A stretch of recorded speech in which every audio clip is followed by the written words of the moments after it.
Hey everybody, Brian Zane here with Jay Biggs, and this time we're on the couch, Jay, to talk about Heck in a Sec, happening this Sunday on Peacock, the network, whatever, it depends on where you live in the world.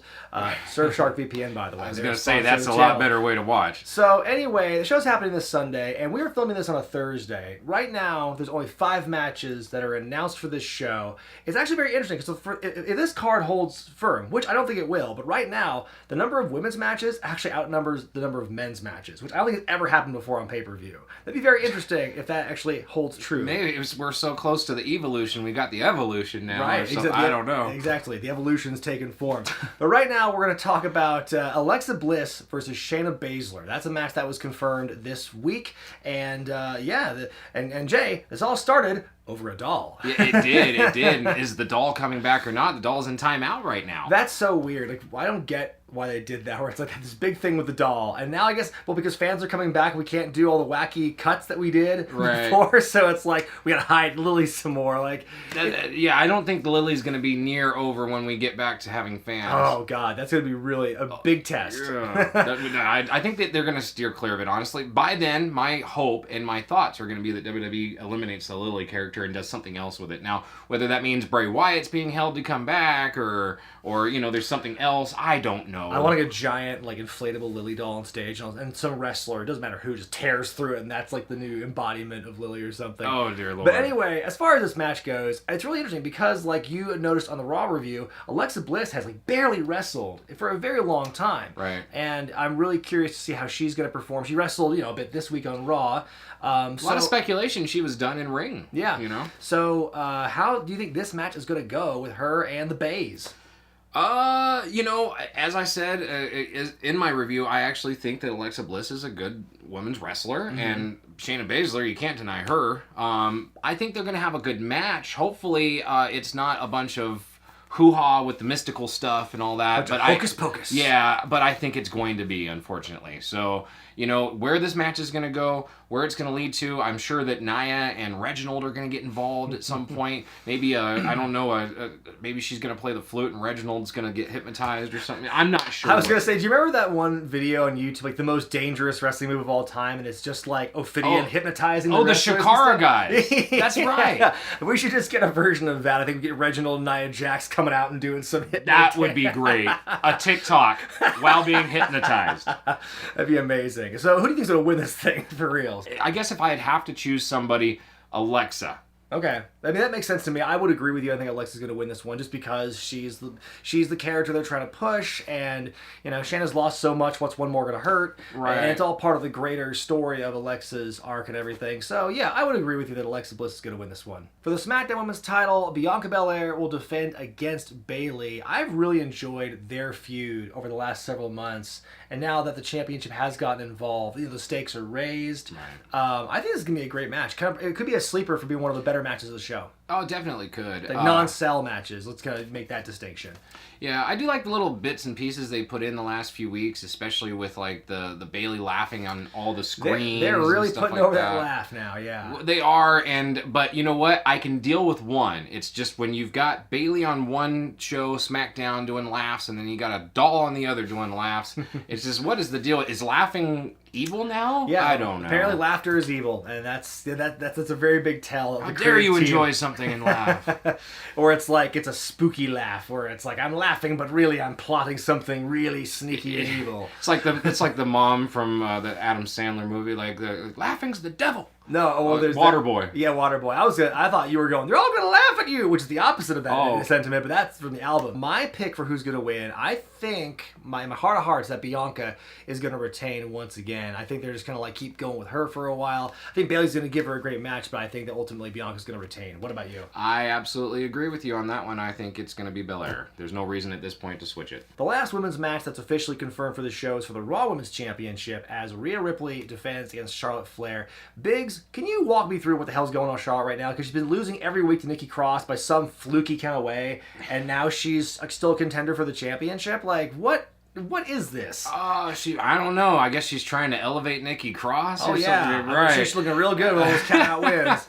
I mean, if anything, it makes Charlotte look so stupid that she gets distracted to the point where she loses via count out. Like, this is just a flaw in WWE booking. The wins and losses don't matter apparently right now to them. So, but they do. They do. They absolutely do in the grand scheme, because perception is reality, like Vince says, right? Mm-hmm. So, what if some people would think almost like Nikki Cross should be inserted into this as a triple threat? But it's why is it they keep doing their best to get away from just Rhea and Charlotte? Because at Mania 36 they had an awesome match, probably the best wrestling match of both nights, and so I think fans, even myself, are wanting to see that one-on-one rematch again between those two.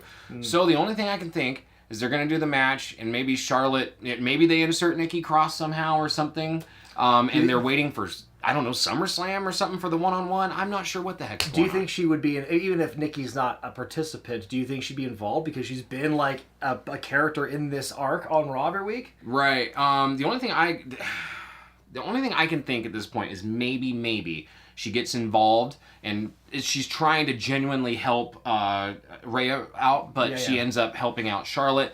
Charlotte gets the victory or something, and Rhea and her have like a little feud leading into SummerSlam, and maybe eventually Rhea gets that match one-on-one with Charlotte at SummerSlam. That would be a huge rematch, I think, to have there at Allegiant Stadium in Vegas. Okay, so who do you think is going to win this one?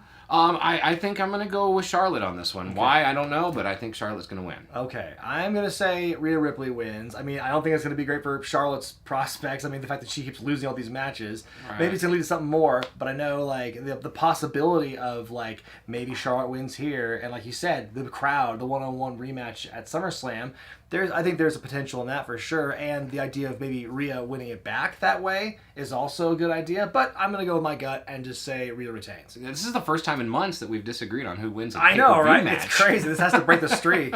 Hey everybody, Future Brian here. So this was the point in the video where Jay and I were going to talk about the Hell in a Cell match for the Universal Championship with Roman Reigns and Rey Mysterio. But as many of us learned on Thursday evening, that match has now been bumped up to tonight's SmackDown from the pay-per-view. So what that ultimately means the pay-per-view is up in the air. Maybe tonight's a bait and switch. Maybe there'll be another Hell in a Cell match where like Dominic steps up like tonight and then Rey on Sunday, or maybe it opens up for the SmackDown tag belts to be defended on Sunday instead. Who really knows? But either way, whether it airs and happens on tonight's SmackDown or on Sunday's pay-per-view, Jay and I both agree, and I think most would as well, that Roman is going to win this one. So with that out of the way, back to past Brian and Jay to talk about the next match. In the other Hell in a Cell match, it's a last chance championship match, because if Drew McIntyre does not beat Bobby Lashley for the championship, apparently he can never challenge again, or just against Lashley. What's this? I honestly don't know if it's just Lashley or,